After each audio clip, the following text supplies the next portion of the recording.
mind blown talaga. For how many years almost? 1994. Christianity.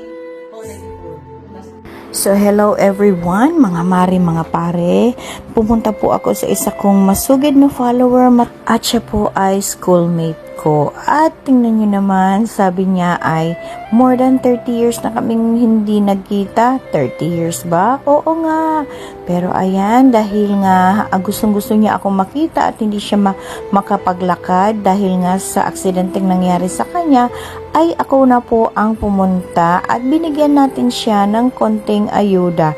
Tingnan nyo, yun po yung first nating beneficiary para sa pag-grocery ni Manay Jen. Siya po yung una nating binigyan at sobrang saya ko kasi nakita ko talaga yung kanyang saya at ng kanyang pamilya. Lumabas nga po ang anak niya dyan para din magpasalamat kasi tuwang-tuwa po sila sa nanay nila na nakatanggap ng konting tulong galing sa atin. Ayan po ang anak niya, nagmano. Syempre, nasa Bicol tayo at talaga namang ang mga bata ay nagmamano pa. So sana Glenn Toriano, gumaling ka na at sana maoperahan na talaga yung iyong paa.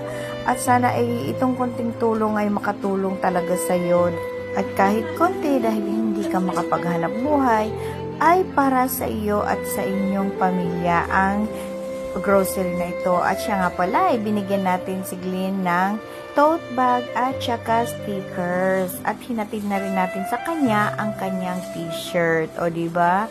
Tingnan natin kung bagay nga sa kanya yung t-shirt. Alam mo, tuwang-tuwa lang niyo, tuwang-tuwa talaga siya.